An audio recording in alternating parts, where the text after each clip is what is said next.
किसी भी लेडीज के स्तर में गांठ है, वो समझते हैं कैसे ही गांठ है, कोई खास चीज़ नहीं है, वो गांठ कैंसर से हो सकता है। नंबर 2, यदि मान लीजिए कि किसी को बुखार है, ठीक नहीं हो रहा है, आप एंटीबायोटिक खा रहे हो, दवाई खा रहे हो, तो आपको डॉक्टर के पास हो सकता है कि आपको ब्लड कैंसर हो। हिंदुस्तान में हर 10 में से एक आदमी को कैंसर होगा।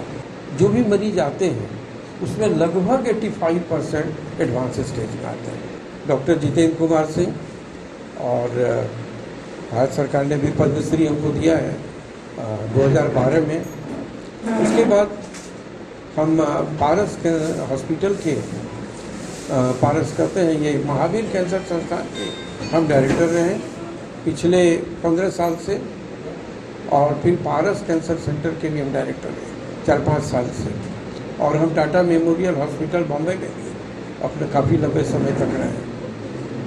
तो कैंसर के साथ मेरा संबंध करीब 45 साल से, कैंसर मरीजों के साथ 45 ईयर से ज़्यादा मेरा समय बीत है। हम पटना के ही हैं और यहीं के कॉलेज से मेरी पढ़ाई लिखाई हुई। इसके बाद फिर हम बॉम्बे गए, बॉम्बे में सारा कार्य हुआ। तो हमारा खास करके जो हिंदुस्तान के जितने भी एसोसिएशन हैं अभी कैंसर से जुड़े हुए हैं, करीब करीब हम एक आध को छोड़ के 7-8 एसोसिएशन के अध्यक्ष भी हैं, और IMA इंडियन मेडिकल एसोसिएशन है, उसके नेशनल वाइस प्रेसिडेंट भी रहे IMA के। तो मेरा अनुभव चिकित्सा के क्षेत्र के अलावे खास करके मेरा फोकस कैंसर पर रहा है। हमने देखा कि 2 दिक्कतें कैंसर के इलाज में आ रही हैं। जब हम पीछे मुड़ के देखते हैं तो लगता है क्या दिक्कत है, क्यों इतना मरीज बढ़ रहा है, क्यों कैंसर के इतने सारे मरीज आ रहे हैं। तो 2 दिक्कतें आ रही हैं जो सबको झेलना पड़ रहा है।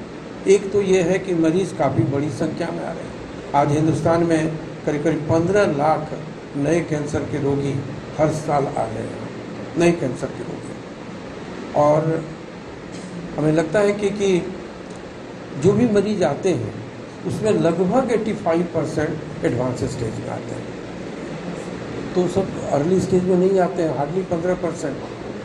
तो है क्या कि कैंसर स्टेजेस में होता है। यदि अर्ली स्टेज में पकड़ा जाए तो ठीक हो जाएगा, बिल्कुल ठीक हो जाएगा। लेकिन ये काम 15% में करते हैं, 85 में तो बीमारी बढ़ी रहती है। क्यों बढ़ी रहती है? इसका एक कारण ये है कि बीमारी कैंसर की शुरुआती दौर में कोई पता नहीं चलता है कि हमारे शरीर में कैंसर है।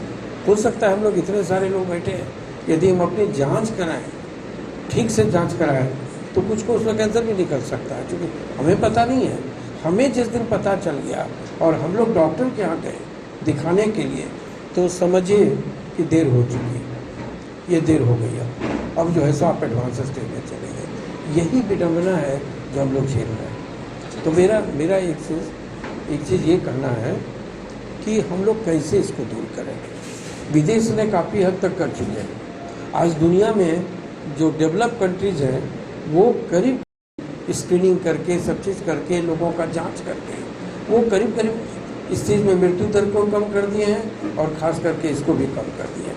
हम लोग जो विकासशील देश हैं जैसे हिंदुस्तान है, तो विकासशील देशों में ये चीज़ अभी भी 3/4 कैंसर से हम लोग जूझ रहे हैं। 1/4 वहाँ चला गया, ये 3/4 हम लोग हैं। तो मेरे दिमाग में बहुत दिनों से बात चल रही थी कि क्या किया जाए। यदि हम लोग ऐसे इलाज करते रहे, खाली ट्रीटमेंट करते रहे, तो बहुत ज़्यादा संभावना है कि हम लोग कोई भी सीन को बदल नहीं पाएंगे, सिनेरियो वही रहेगा। ट्रीटमेंट करके हम कोई बदलाव नहीं ला सकते। तो बदलाव के लिए हमको ज़रूरी है कि लोगों के बहुत सारी चीज़ों में परिवर्तन लाना। वो परिवर्तन अभी कोई नहीं करता है, कोई अस्पताल नहीं करता है। इसी को ध्यान में रख करके ये क्या क्या परिवर्तन हो सकते हैं, हम लोग क्या कर सकते हैं। मैंने एक अपना अस्पताल महावीर कैंसर को मैंने वहाँ से रिजिग्नेशन दिया, पारस से रिजिग्नेशन दिया, टाटा से भी हम चले आए, बॉम्बे से आए। और अपना अस्पताल इसलिए हमने महावीर, हमारा अच्छा खासा अस्पताल है, कोई हमको ज़रूरत नहीं थी ये सब कुछ करने की। लेकिन हमें लगता है कि ऐसे करके इलाज करना और ये करना कोई मायने नहीं रखता है। इलाज ज़रूर करें हम लोग, ये हम कहते हैं इलाज सब कोई करते हैं, लेकिन इलाज से हटके कुछ चीज़ें जो लोग नहीं करते हैं उसको हम करें। इसके लिए हाजीपुर में एक हमने सेंटर स्टार्ट किया। ये बहुत बड़ा सेंटर है, कभी ले चलेंगे आप लोग, वहाँ भी देंगे हम लोग, वहाँ भी ले चलेंगे, वहाँ आप देखेंगे कि कितना बड़ा सेंटर है। और ये वहाँ हम लोग इन चीज़ों पर ज़्यादा ध्यान देंगे।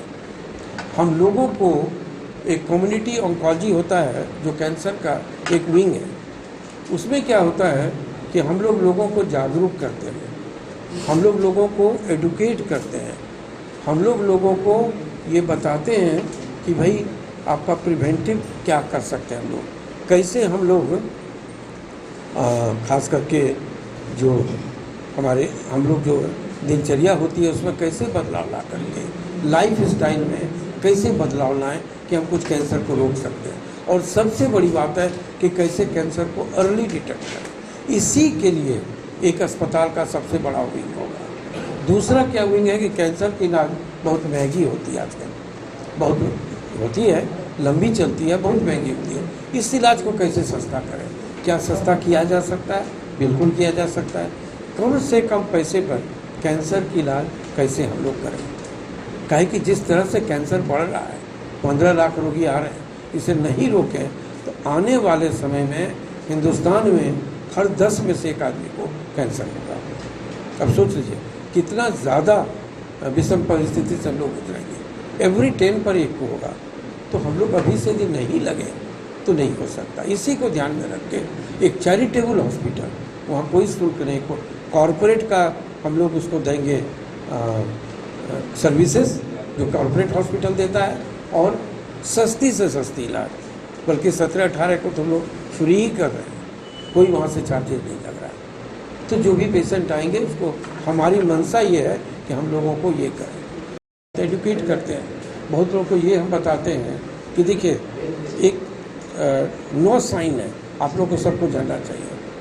क्या होने पर क्यों जाएं डॉक्टर के पास? क्या होने पर को अंदेशा है कि कैंसर बड़ा इंपॉर्टेंट चीज़ है।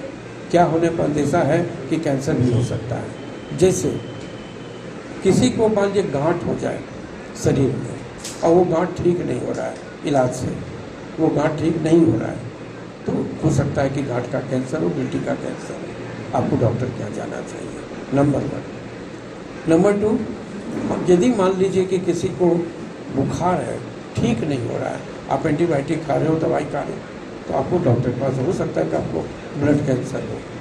किसी भी लेडीज़ के स्तर में गांठ है, वो समझते हैं कैसे ही गांठ है, कोई खास चीज़ नहीं है, वो गांठ कैंसर से हो सकता है। आज सबसे ज़्यादा कैंसर वर्ल्ड में औरतों में लेडीज़ का कैंसर है। किसी को मुंह के रास्ते से खून आ रहा हो, खांसी में, बलगम में, मुंह के रास्ते से, नाक के रास्ते से, उसको दिखाना चाहिए। हो सकता है कि उसके फेफड़ा में कैंसर पैदा पड़ा है। यदि हम एक बार पेशाब करने जाते हैं, शाम को, रात भर ठीक ठाक रहते हैं, बूढ़े आदमी को देखेंगे उठते रहते हैं बराबर जाने के लिए, 4 बार 3 बार पेशाब करते हैं। यदि ऐसा है, हो सकता है उनके प्रोस्टेट का कैंसर हो सकता है उसमें। तो ये मस्सा में, शरीर में मस्सा है, उसमें कोई परिवर्तन आए, उसमें यदि परिवर्तन आता है तो उसके रूप में, रंग में, आकार में उसको दिखाना चाहिए। कहने का मतलब ये सारी चीज़ें हैं, ये आपको वार्निंग सिग्नल दे रहा है कि आपके शरीर में हो सकता है आपको नहीं भी हो, लेकिन इसको जरूर जाके दिखाओ।